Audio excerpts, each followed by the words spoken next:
let's talk about it.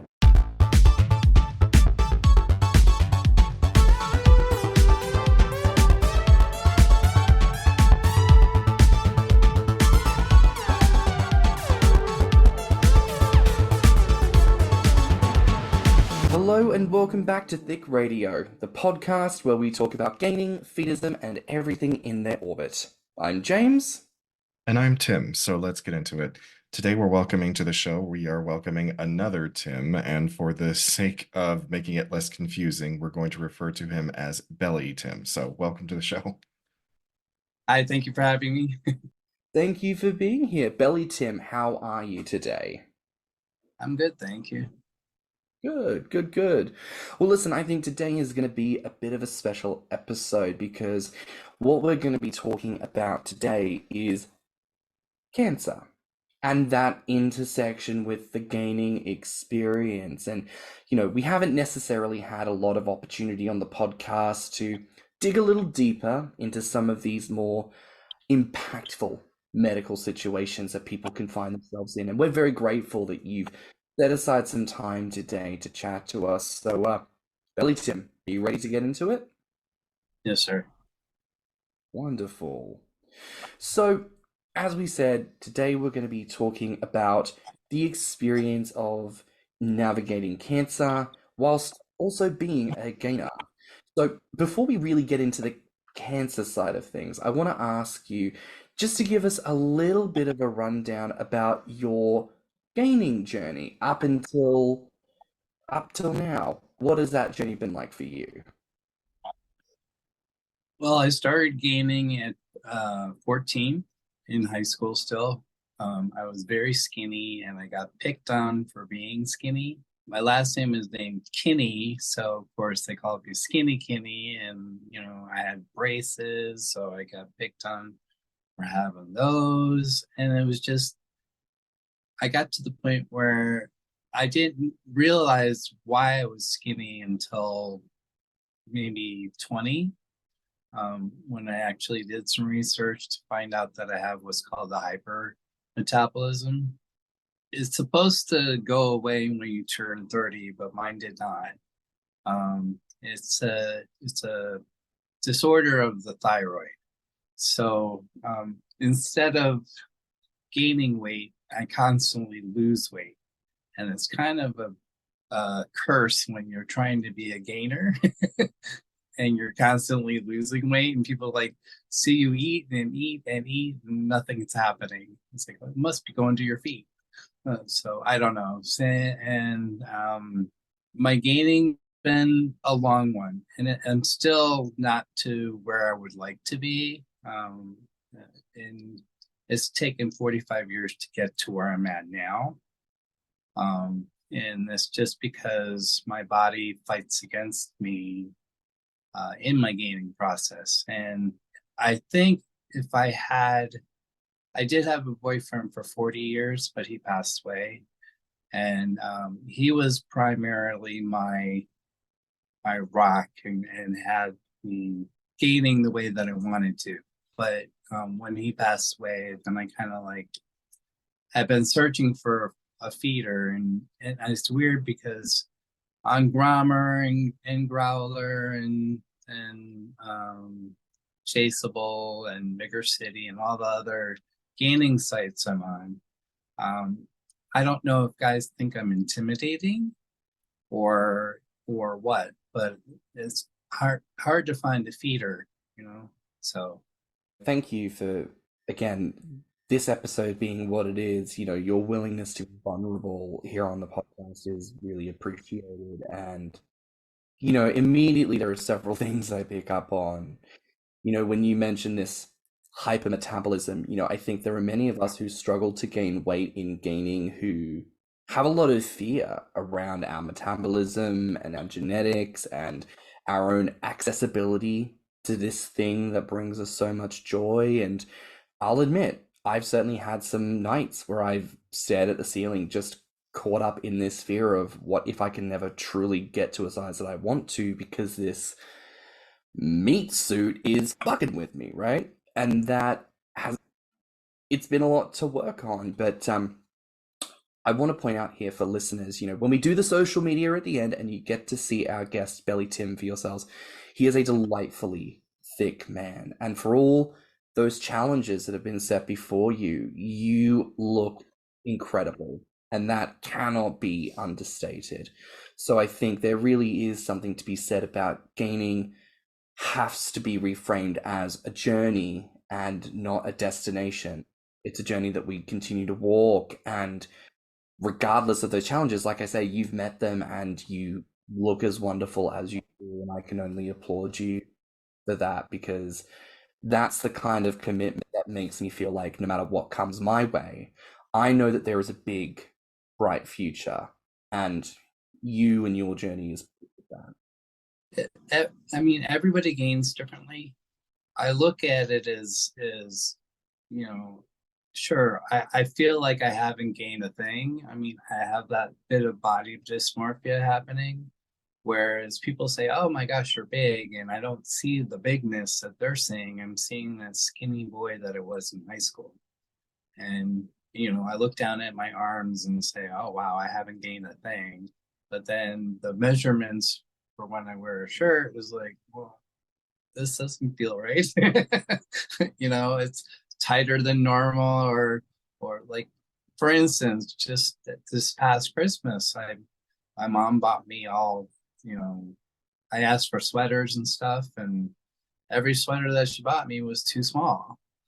And I was like, well, wow, I don't recall being, going from a large to a 2X, and even the 2X now is too small. So that was kind of like an eye-opener, saying, oh, maybe I am gaining. But it's a lot of hard work. I mean, for those who are really skinny, I am what they call an ectomorph, a very hard gainer. And it's those skinny type of people, when they first start out, you have to be consistent and be not kind of selfish, and say, okay, don't think of what other people are thinking of you, just keep doing it. And the more you do it, it's like a habit. Like I tell a lot of my gaining friends who are also into fitness like I am, that it's just like doing a workout routine. You go to the gym, you're laying out a workout, you lift your weights, and you're trying to add muscle. Well, it's the same thing with belly building, which is what I call it. Belly building and bodybuilding are basically the same. And you're giving your stomach, you're training your stomach in a way to add more food. And then that in turn, however your metabolism is or whatever you're eating, cause your body to change it to sugar, which will turn to fat. So, and that's my other problem. I also have diabetes. I'm type 1 and 2. So it's like, well, how can you have both? It's like, well, you can. I'm insulin. I was born insulin resistant. Born insulin deficient. And now I have insulin resistance on top of it. So that's even worse, because like now I have to consider and my cancer treatment. It's all wrapped into one. So whatever I do is different than what a normal person does, or someone who has been fat all their life and then are trying to gain more or less, and whatever. So. I mean, Tim, if I can defer to you here as our nurse, obviously you hear things about cancer and people's different experiences, and I feel like I recall being told in the past that the process of cancer and chemotherapy can lead to the development of diabetes. And I don't know if that's through the chemical process or other bits and pieces, but that's something that's been highlighted to me. Is that correct, or is that not quite right? I think in some circumstances, yes, but others no. It's kind of like, again, everyone's different. And if it's directed radiation, usually no. But chemotherapy is something that's intravenous. It goes through your veins. and it is a poison. So, Yeah. I mean, yes, it's meant to kill the cancer, but it can damage other things as well, you know. Yeah. And I think the liver, the pancreas, and the kidneys are especially vulnerable to chemo treatment. So, a lot of people who have been through intensive chemo may develop these problems later on. They may not. It's kind of, again, like your doctor says, we just don't know because everyone's different. So, like, we've seen that it's happened before. Of course, it's always a risk. If even one person experiences a side effect in a clinical trial, it has to be listed. So, Yeah, and it also depends on their body structure beforehand. So, because I was born with type 1, I already had it. So it was the type 2 that happened not after the chemo, but a little bit. Well, the first time I had chemo was when I was 30. And I went into remission thinking, oh, wow, it's all gone. And then in 2019, I went what they call relapse, and it was like starting all over again. Like I never had cancer, but I have now a new cancer. You know, how my body was affected the first time. The second time doesn't matter because I have a totally different kind of cancer. But it might have been, like you said, everyone's different and everyone is diagnosed differently. So I have not personally heard that it causes diabetes, but it may, because it's an environmental thing, especially type 2. Because type 1 you're born with, type 2 is either through the environment or other factors that cause it. If I can ask here, yeah, and not to be fallacious talking about your experience, but can you share with us,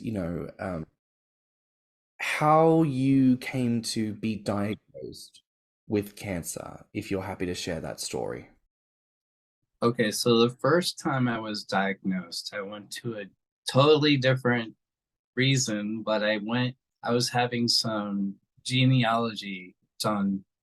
You know, the doctor said, well, I think we need to, it's actually my endocrinologist, and she does hormones, and she was wondering why I had strange levels of hormones, and it wasn't like, she's like, there's something happening that I don't know, and I need you to go to a genealogist to figure out why. So they did a DNA test, and the DNA test came back with surprising answers, and I have what's called 48 syndrome, aka Klinefelter's, which is most men have X or Y, or XY chromosome, and I have double set.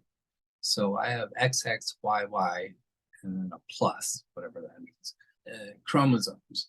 And so I'm more susceptible to getting cancer, getting male breast cancer, pituitary or brain cancer. And at first, when they did the MRI she said, well, we know you have Klinefelter's, but we need you to go and get an MRI. So I went and got an MRI, and it confirmed that I have a tumor that was on my pituitary. But at first, it was just a benign cyst, that because I had to have the biopsy through the nose, and that's the only way they can reach it. And they had told me that, okay, well, you're cancer free, or for now, because it is considered pre-cancerous. Klinefelter's is the actual name for it, because that's the guy who discovered it. And I was like taken aback, and everybody who hears the word cancer freaks out, and I did. And but my boyfriend at the time was a nurse, so he kind of like calmed me down and said, we'll work through this, we'll get through this. This particular type of cancer is so rare that I have now that yes, they've already gave me a prognosis of saying, okay, well, if you last past 5 years, you're good. You've beaten it. But the survivor rate for the type of cancer that I have right now is a 5-year, 97%. Yeah, so I don't know what I'm sorry. I lost the train of thought. Nothing to be sorry for at all. Like we've been saying, this is very gracious of you to share your experiences, and like we were saying, something as simple as hypermetabolism. I can imagine how many gainers would feel affected by that. But of course, cancer is life affecting. It is a big and powerful thing that happens to a number of different people. And, I don't feel like people talk about that experience enough. Tim, I feel like, you're maybe sitting on something there as well. Oh, yeah, you're right. People really don't talk about it that often, and I have not experienced this myself. Although my mother just recently, last year, she was dealing with it. She was dealing with uterine cancer, and thankfully, everything they were able to remove the problem area, and with a little bit of chemo and radiation, she's good now. She's in remission. So, but I mean, it's a devastating thing to be told, and then um, when she told all of us, she gathered her 3 children, and we're like, by the way, this is going on, and like that was really heavy to deal with. Yeah, it's just I feel like people don't talk about it because it's such an uncomfortable thing to talk about, and it's such a scary thing to talk about, but it is an extremely common thing that happens to humanity. I mean, cancer is a big thing in human population. Like I don't know the current statistic in how many lives it claims per year, but it's up there. It's got to be. I think it's 3 or 4 on the list. Some type of cancer that is the cause of death for most people in the world. Like I think number 1 is still heart disease, but Yeah, well, what's nice about it is that they have done so much in the way of cancer research for a lot of cancers that there is a higher survival rate than there was like in the 50s. So my particular cancer, there has not been a lot of research because it was actually just named this year. It's been a number for the last 40 years. It's just like a series of numbers and letters. Nobody really had a name yeah, to it. that's the IDT code. Yeah, Yeah, yeah. it's what we use for medical billing. It's like when we don't have a specific name for something, it's like just a series of numbers and letters. Yeah, and so it was kind of cool to figure, I was like, oh wow, they have a name for it now. But in a way, it's just like, oh, well, now will they get the funding and the research teams and do all of that? I mean, I've had since 2019, I've had 3 different kind of chemos, one type of immunotherapy. I actually had an extraction of 2 of the tumors, and I had in 2020, the cancer or from the chemo, I did have a bout of radiation as well, and so that caused my teeth to rot, which is just a side effect. And so I lost all my teeth. People loved me because they called me a gummy bear, but I hated it because I had no more teeth and I had to, wear these false teeth to try to chew stuff. And then I got to the point where it was too painful to even wear those. So in 2021, I had oral surgery to extract all of my teeth, and they couldn't do my bottom jaw to extract all my teeth and then put in the implant posts that I wanted. So they had to remove my entire jaw and put in what they call a cadaver jaw, So they put in the whole cadaver jaw with the with the posts already screwed into it. And then I have You're talking about tendon. like a palate implant, like for the top of your mouth. Well, no, my teeth, they're kind of like having dentures, but they're Are they screwed in a way yeah, to like, okay, yeah, I know what kind of dental implant you're they're talking about. Yeah. permanently screwed in like an Yeah. implant for Mhm. prosthetics, but they won't ever come out. Yeah. The jaw that I have down here is not my own dental jaw. Yeah. It's a jaw from a dead guy. And it's the That was same. actually that was happening to my late husband back when he had non-Hodgkin's. He did radiation and chemo, and it deteriorated a good portion of his mandible, and so they had to reinforce it with like a steel plate. Like they didn't remove it Yeah. completely, but they had to take like a steel plate and put it along like one side of his jaw. Yeah, well, that's why I wear my beard. But yeah, I have two screws and actually like door hinges on either side Wow. of my jaw to hold my jaw, and I had to relearn how to talk. I had to relearn how to eat. I was on a liquid diet for all of 2022 and 2023 up until October when I finally got the implants in. And now I'm back to eating food, but I still can't have nuts or anything hard, like almonds or walnuts or things like that. And I can't tear open things, and I can't chew gum, which is kind of sucks. But I'm finally seeing my weight come back on, and my doctors, they all know that I'm gaining, and they actually push myself to gain, because there are days that when you have the chemo, you don't feel like eating.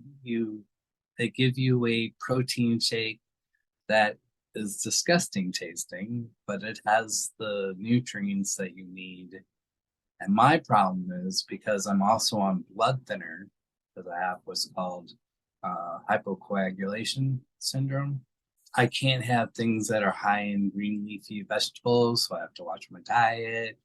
And then the diabetes, and then the cancer, and it's just like all very complicated, and that's actually the frustration I get from going to the medical people, because it's like, oh, Mr. Kinney, you're a complicated case, but we still want you to eat, we still want you to gain weight, because there's a syndrome called wasting syndrome, and it's after you have the chemo treatments. What it does is, like, the chemo is, like Tim said, a chemical that kills all the cells, and you start from scratch. But I also have a form of anemia, and so I'm needing to get blood transfusions and some other things, and it's just like all these symptoms and things are causing me to lose weight at a rapid rate. If you looked at me at 2018, I got to my highest weight of 265. I don't know what that is in kilo. I'm sorry. But a good bit. It's a good amount. Yeah. Good amount. But I've dropped back down to, I'm currently 215, 220. Well, 225 I think is what I'm at right now. But I think it's because I'm wearing I broke my ankle. My bones have gotten to be brittle, so I break things easily, and I broke my ankle, and I'm in a boot, so that's every time I get on the scale, it's like, oh, I'm 10 pounds heavier, but it's actually a boot. Can I say, in spite of everything that you have gone through, and that's a lot, that is a lot to deal with. Anyone would feel incredibly overwhelmed by the amount of things that you have had to go through. And yet, in spite of all that, you have still been, you've been doing what you want to do. You've been an icon. I'm sure that you've been an inspiration to other people. I remember when you used to post on YouTube, I still And do. yeah, well, I mean, like I remember like back, I think you were going by covenboy at the time. Oh yeah, Right. yeah. Yeah. So That like I remember that username. I remember your videos. I remember you on Beefy Frat and Gainer Web and Belly Builders, so you've been doing this for a long time and you've had a lot of obstacles in your way, but you haven't let any of them stand in the way of who you want to be or how you want to look. And I just have to applaud that because you've been through a lot for any one person to deal with. Thank you. And I do have my moments. I do hide a lot. There are weeks that I won't even be on social media. There are times that I sit and cry. There are times that because I'm so overwhelmed and my family are there to support in like the background, but they still have issues with me being gay. So there's a whole, you know, that they see the medical side as very important. So they support me on that. But it's then now that my boyfriend's not in the picture because he passed away, I've been single since 2020. So it's just dealing with this all on my own. And yes, Growler has been wonderful. Grommr has been fantastic. I mean, I've been on Grommr for almost 13 years now. And I've met a whole group of guys that are into gaming and the belly worship and all that kind of stuff. And even now when I'm on Instagram, I'm getting more. For me, my gaming, if I work out, that causes me to have an appetite. It's the weirdest thing. But, then once I get, I'm getting muscle, which is good for gaining weight. But then I get hungry and I want to eat afterwards. So that's how I do my gaming. Like I said, everyone else is different. I like to chug things. That's my go-to for getting excited, or the fetish aspect of it, where it then becomes sexual for me. I do not tell my doctors that, okay, it turns me on when I eat. So they look at you like, what? Yeah, then they'll be referring you to a psychiatrist, and you're like, no, Yeah, dude, it's not like that. Like, let it go. they already have me to a psychologist anyway because it is such a traumatic thing to deal with. Yeah. Absolutely. I gotta say, hearing all of this, the resounding thought in my head is thank God for gaining. Because all these things that you have endured and gone through, as you were saying, there's the wasting disease potential to deal with. There is aspects of chemotherapy that, potentially affect other parts of you, things like the diabetes, and when you have that thing with your jaw and you have had to go through liquids and all these other things. And I just think, thank God for gaining, because this clear drive to consume food and to achieve what you still want in your body puts you in that position where it's like, well, I just have to pivot right now. I have to think about the different ways in which I'm going to consume my food and how I'm going to do that. I'm in a certain stage of diabetes right now. Okay, I guess I've got to think about different foods that I'm going to have. And I've got to think about, oh, I have this jaw situation. I have to think about other foods I have in little mouth things that most of us probably don't even think about, And everything that you're saying, I just think, yes, thank God for gaining, because clearly there's that drive to keep going. And, I want to ask you here, like, do you feel that there are those aspects where maybe that thing of that desire to gain in some ways maybe is a core part of what helps you to push through and persevere when it comes to these challenges that come your way because of the cancer? Yeah, it's become more of a lifestyle than a fetish. Whereas it's my everyday. It's not just, oh, on the weekends I'm gonna eat and eat big and get the kind of attention that I like from showing off my belly button. It's that I need to eat to survive. I need to eat to keep my endocrine system working correctly. There are foods that I need to avoid, but then I'm on insulin, so I just have to time that out. And even having it I'm turning 59 this year, so having it all of my life, I'm still learning that, okay, you still need to inject your insulin daily, and you need to take it at this time period before you eat a meal or after you eat a meal is when you test yourself. But I now have the continuous glucose monitor that's on my stomach, and that's what most people see all the time, which I don't have to prick my fingers, and it's like, yay.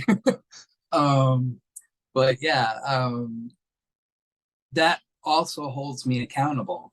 So by having that little monitor on my stomach saying, okay, you can't cheat anymore. You can't lie to your doctor, say, oh yeah, I'm fine, I'm doing this. All of this is sent to the doctor's office so he can say, oh, well, I don't think you're eating enough. You need to, because when your blood sugar drops, it's usually a sign that you're not eating, but it's also a sign that you're overexerting yourself. And he can read all of that and say, you need to take a break, you need to start eating, you need to hold yourself more accountable, because I see it with the numbers, and sometimes I don't see that. But there are days that, like, for instance, next week I'll have chemo again. I go once a month for the next 6 months, and then after that they do another MRI to compare to the MRI I had in the beginning of January, and then they'll see if it's shrinking, or if it's not doing anything, or maybe it grew.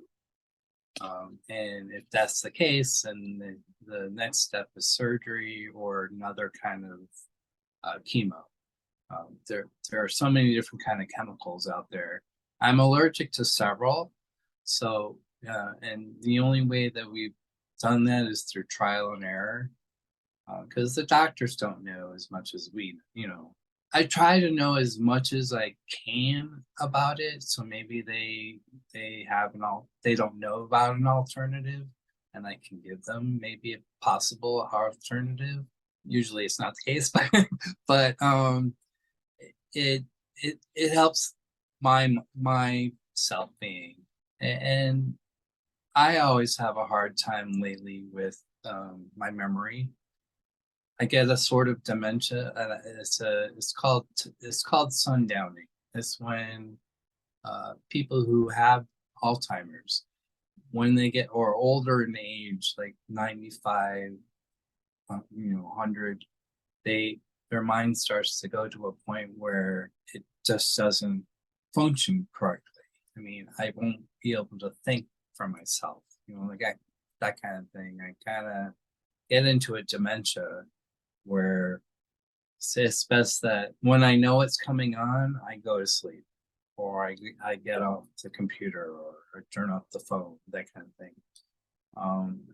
But it's called sundowning for a reason, because when the sun goes down, that's when most people start to get it, because you get really confused when it's dark. It's just, I don't know, that's just how they call it. Yeah, I've had plenty of experience with that, because I've worked with mostly a senior population in my career. So like sundowning is something that I'm very familiar with. And it's so weird because the people keep saying, oh, you're a senior now. I'm like, no, I'm not. Well, isn't that crazy that the government determines when you're a senior citizen, because you're not considered one until you're 65. Right. And so I'm not even 50. Well, I'm not even 60, but yeah. At 55, they called me a senior. So, well, I mean, they send you the AARP magazines the minute you turn 50, but then you can't even retire for another 15 years. And obviously, you just pulled yours out. Um, you know, and then I think they're actually talking about moving the retirement age up to 67 now. I So hope not. by the time I get to, I'm not going to be able to retire. I'm going to have to work and drop dead at work. Well, the one saving grace is that because I have this cancer and I am diabetic and I do have asthma and I do have the anticoagulation issue, I'm considered disabled. So I actually my last day of work was when I was 48 because I kept pushing through and pushing through. It's like I'm not sick, I'm not sick, I'm not sick, and then I'm just like, okay, I'm feeling sick, I'm feeling sick. I don't think I can deal with this anymore. So Did that give you the opportunity to at least draw on like the supplemental Social Security insurance? Like, are you able to get SSI for? Okay. yeah, I'm actually on SSDI, full medical. Yeah, full medical because I actually sat in front of a judge, and the judge determined I gave them about this much paperwork. I could imagine with that kind of history. Yeah, it must have been like a. And he said, Mr. Kinney, I feel so sorry for you. And then my parents were there, so they were there to hear all this. It did take 7 years to get the disability.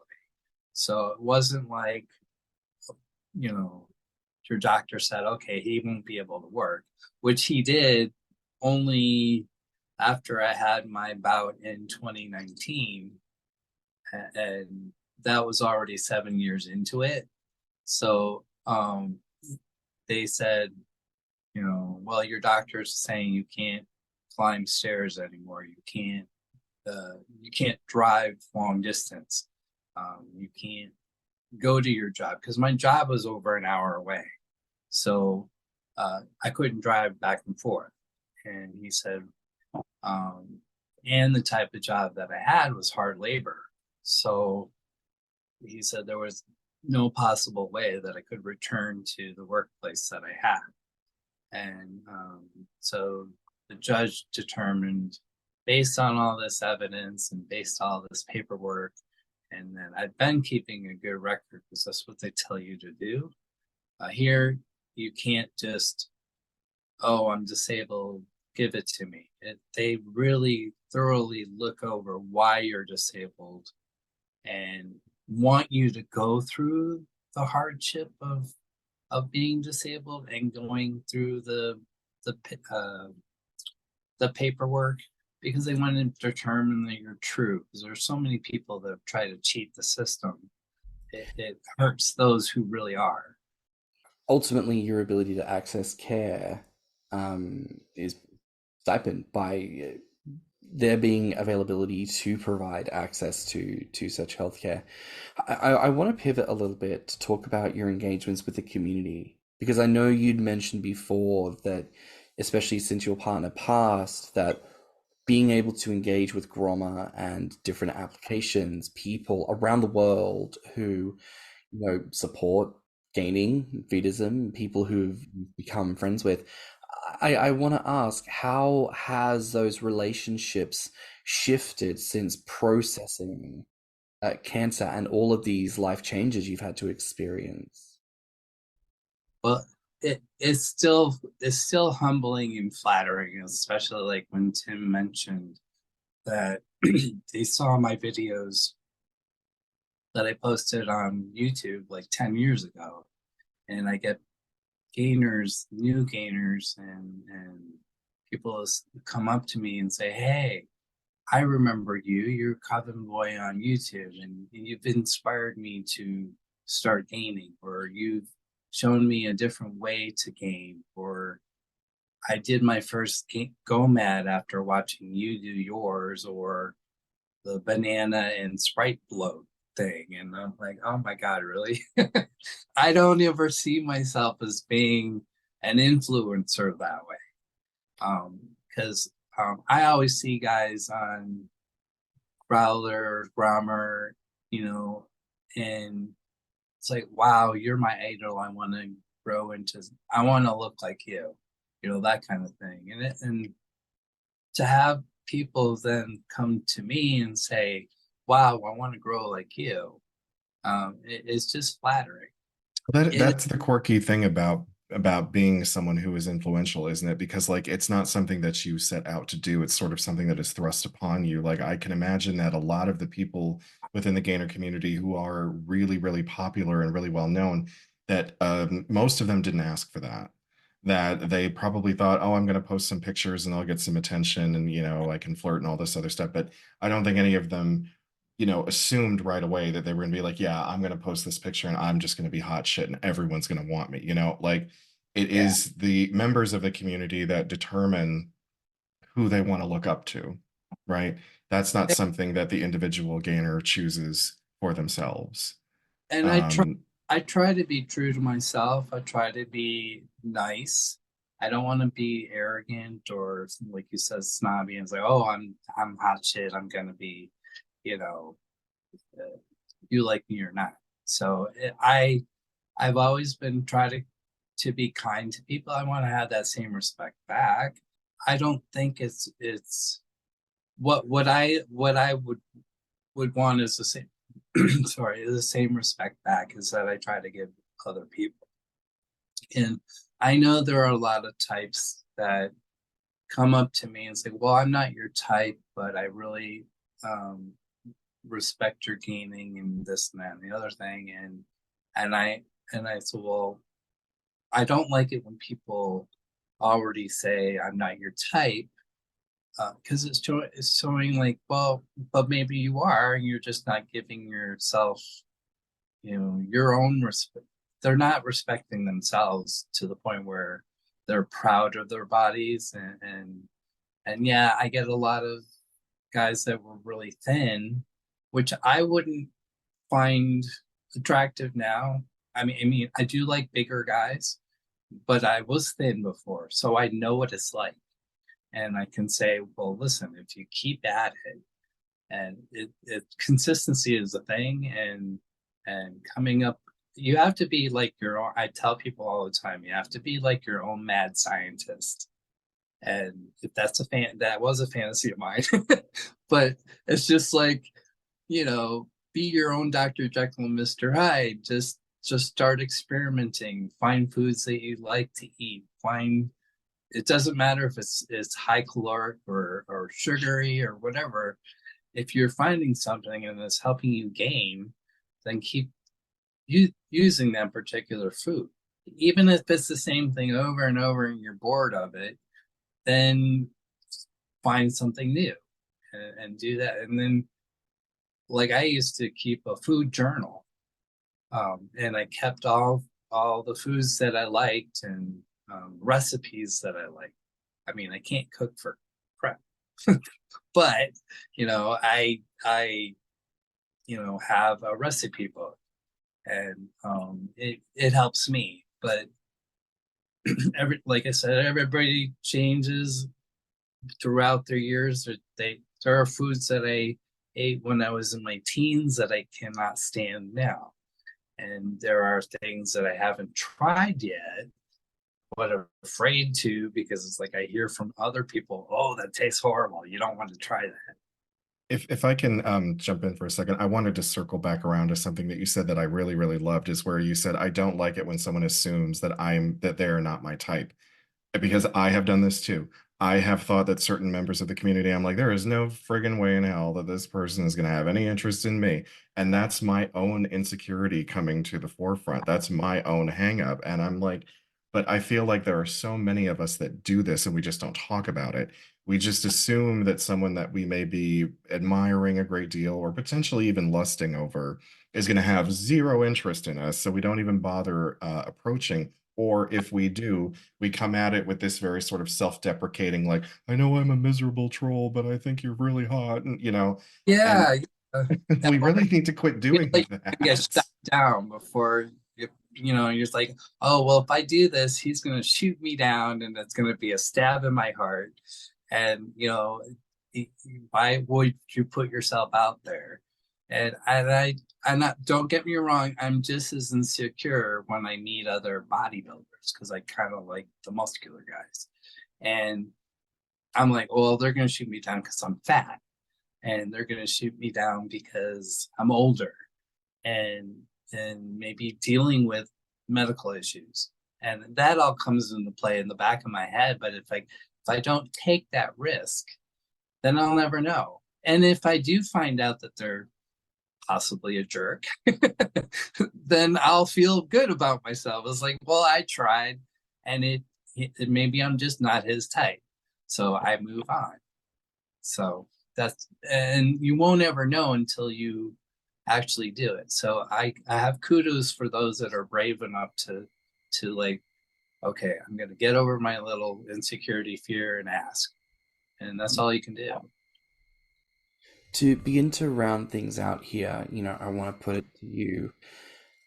For many of us who struggle to have these conversations around cancer, for people who maybe have some fear, some uncertainty about language or how to talk about it, or even just how to offer their support, what is something you would say to people to maybe put them in the right direction to start to feel more at peace to address that and be a better support to people like yourself who are dealing with things like this? The hardest part is being open about it. It's okay to say, I'll send prayers and I hope you get through your cancer. It's another thing when people are trying to help you, where you're trying to, they give you all this medical research, and it's like, well, I think you should do this, or tell your doctor to do this, or help you in that way.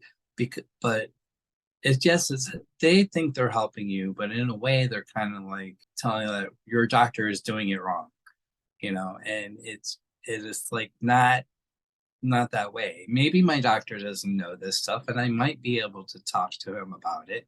I thank you for your support that way. But it's when they get to it's touchy. Everybody has, their own way of dealing with the cancer, and then I might be an open book. I might be very open. There are other people that are very reserved, or they're at a point where I can't talk about this, and respect them for not being able to talk about it. Don't try to push it that they're he's gonna open up to me eventually, and I'll know that way I'll be able to help him better. By helping them, just be there for them. Just be a friend. If you're a partner, be loving. Be compassionate. Just be you, and don't try to. I mean, my partner did the same thing, where he would be constantly in my face about, oh, you need to eat, you do this, and yeah, for a while I was like, yeah, this is great, but then there were days that it was like I just couldn't eat. I was throwing up all the time. I was sick, and he was constantly trying to force food on me, and it got to the point where it's just like, you're turning me away or turning me off by you helping me so much. I love the fact that you love me as a boyfriend and you're here for me. If I feel ill, or if I'm in that mood where I need a hug and you're there for a hug, that's what I want from you. I don't want to be forced to eat. I don't want to be this and that and the other thing. And it's really hard for people to see that, to back off, because they're very concerned. And yes, my boyfriend was afraid for me, and I was afraid for him when he got sick himself. He didn't die from cancer, but he unfortunately died from COVID, and I had to watch from a window. I couldn't go into the room because I have cancer, and I had to watch him pass away that way. And so it was not the way that I would have loved to see my partner die, but it happened that way. So yeah, I won't dwell on it. I'm trying to get past that trauma in my life, and maybe I'm become selfish with my own trauma. But I try to, because even my psychologist, who I do go to, I see a counselor every 2 weeks, other than the counselor that I see at the cancer treatment center. Because when we have our chemo, we're all in a group, and it is kind of nice because it is a bunch of gay men, and we're all dealing with different kinds of cancer, and HIV, and other, not cancer related per se, but they're still having to take chemo. And we could talk about it, but none of us are medical professionals. So I actually have to go to a medical professional to like get his advice on what I should do, and keep a journal. Or my thing is to draw. I draw my artwork because I have a degree in it, and I have talked to him about my gaming. And he thought at first I was a little weird, but then he said, "Oh, well, maybe you have a little thing called dysmorphia," which maybe I do, and I most possibly do. Gaming has also been a coping mechanism for me. And like you said before, that a lot of things influence gaming. And so this is me coping, I guess. And it didn't turn sexual until I met my boyfriend, because he was into it too. And we had a sexual bond that way, with the gaming. And I never knew it was a fetish until I got into Gainer Friend. And Ball Belly Bears, I was on that one too. This has been such a powerful episode, I think. It really is interesting to think that sometimes we can get so caught up in the minutiae of what we're experiencing and build it up to be this insurmountable thing. We can think, I live in an area with not many gainers, my life is over. I want to gain weight, but I'm a little bit picky with some of the things that I eat, and that's the biggest struggle. And we have a privilege to endure those struggles, wherein that's the biggest thing on our plate. But sometimes there are some big things, some genuinely very, very big things, and it is a good reminder that gaining is the journey. It is not a destination. Gaining is also more than just a fucking fetish. It is a life-saving miracle, and it is a salve for some of the true hurts. And I'm so glad to know that there are people in this community who you've connected with, and even outside of, wherein there's this enmeshment of the gaining and what you're experiencing with cancer, and that there can be grace and understanding and some true relief that comes from that. And it's more than just a fetish. It's more than just food tastes good. It's more than the belly worship or someone cuddling you or it's just, there's something more about it. And if you feel good, that's all that matters. I could get on the go to total, so many fetishes are wrapped around gaining, that gaining didn't actually become a fetish thing here in the United States until the 90s. Tim, I wanna pass to you here. Do you have any closing thoughts for listeners who, regardless of their experiences with cancer or anything else, do you have anything that you might want to share with listeners in terms of just going for a checkup and maybe taking those first steps into looking after ourselves with regards to this very, very powerful thing? Yeah, I mean, obviously, you should see your doctor at least twice a year, which is sometimes tricky.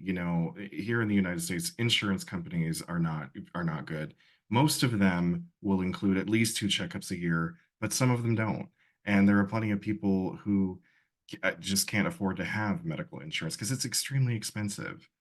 You know, if you get it through your employer, it's money coming out of your paycheck immediately. You know, and if you have dependents, it's even more expensive. Like I think at one point, my mother in the early 2000s was paying $400 out of her own paycheck every month. No, every 2 weeks. Every 2 weeks, says $800 a month to cover our entire family. You know, that is a lot of fucking money when you are on a limited income or a tight budget. So I understand why people avoid doctors, because it feels like every time you go in there, they start to itemize their list of things that they're charging you for. And then the insurance says, well, we're going to cover these things, but we're not going to cover that because we don't consider this preventative anymore. And it's just this huge, it seems like an insurmountable battle. I hope for the day, because I do think that socialized medicine is something that this country needs. It's one of the few political things I'm willing to say.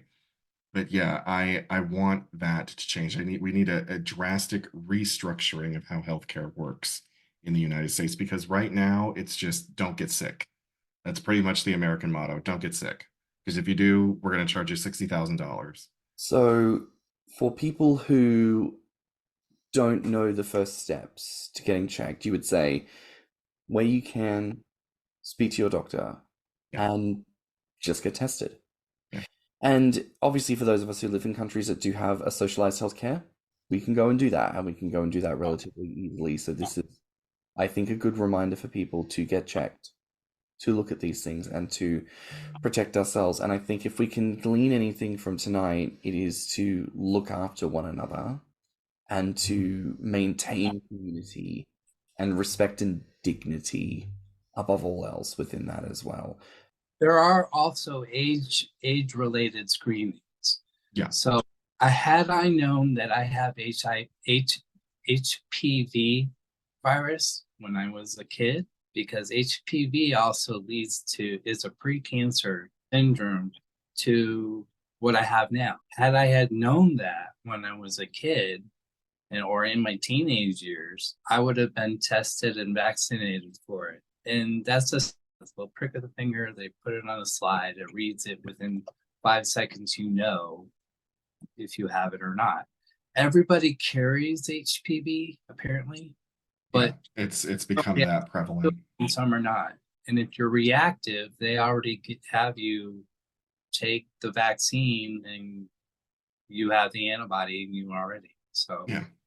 Even if you don't have insurance, you can go to a public health and they will do a cancer screening for you free of charge or by a sliding scale. Like I go to a Durham County public health here in North Carolina, and our state is really tricky when it comes to healthcare, insurance and stuff. But if you can prove to them, okay, well, you work for Walmart, you can go in and get a free screening and maybe pay not for the screening itself, but for the blood test, which may be only like $10. You just pay the $10 and that's it. So, but then you know ahead. I mean, it's not just cancer. There's any type of screening that you think of that you want to get done. I think that's wonderful. And, I think this is, again, I think a very important reminder for all of us, this conversation, and I know that we often say this when it comes to healthcare, like fatness is not inherently unhealthy. In this example, it's exactly the truth, right? Like none of this came about because of weight. It became because sometimes life is fucking shit and this is just the hand we're dealt. And I know that sometimes in gaining, we feel like we don't want to go and look at certain things because of those expectations. But sometimes it's really important that we do our best to continue to look after ourselves, even if it's something as simple as going for a screening. And so if you think that your doctor is saying, okay, well, you're too fat, you need to lose weight, I think you'll be healthier because you'll get diabetes or you'll get this or you'll get that. That's just going to happen regardless. I mean, gaining can be, I tell people I'm fit fat. I actually work out because it keeps me healthy, but you can be fit and fat. I mean, look at sumo wrestlers. They're ginormous and they are the strongest people on the planet. And then you have power lifters, you have weight trainers, you have football players and soccer players. Everybody who's not necessarily fat, are fit, but not necessarily not necessarily thin, because there are like rugby players are usually quite large, football players are quite large. You mentioned sumo wrestlers, power lifters. These are all athletes, but they don't have six-pack abs, they don't have trim sides, and like they have body fat on them. Yeah, exactly. I want to say thank you for today. And honestly, I know I said this so many times tonight, but I don't think I could say thank you enough. This has been a very powerful episode. Now, where can our listeners find you online? Okay, I'm on several places. Currently, I'm in Instagram. I go as Muscle Ball Belly, and I'm also on Grommr. Under that, I'm bellyluster, BellyLuster. I do have a separate gaming, just specifically gaining on Instagram, which would be bellyluster with an S. Covenboy is still up on YouTube for now. I'm on bear411.com, which I'm under paganboys. Thank you so much for sharing those, but that is it for a very powerful week here on Thicc Radio. Please remember to like and subscribe, rate us 5 stars, leave us a good review. If you like this episode, the podcast, or just us in general, please share it with your friends and encourage them to tune in. You can find me on Instagram and BlueSky at stannnum. And you can find me on Instagram, Twitter, YouTube, and TikTok at ThiccyMouse. You can also look us up on Instagram, YouTube, and TikTok at Thicc Radio, or at our website at podpage.com/ThiccRadio. If you want to submit a voice note or become a financial supporter of the show, you can find the links in the show notes, and you can always write to us at thethickradio@gmail.com. So until next time, bye, Fats. Bye, Fats. Bye, Fat. Let's talk about it.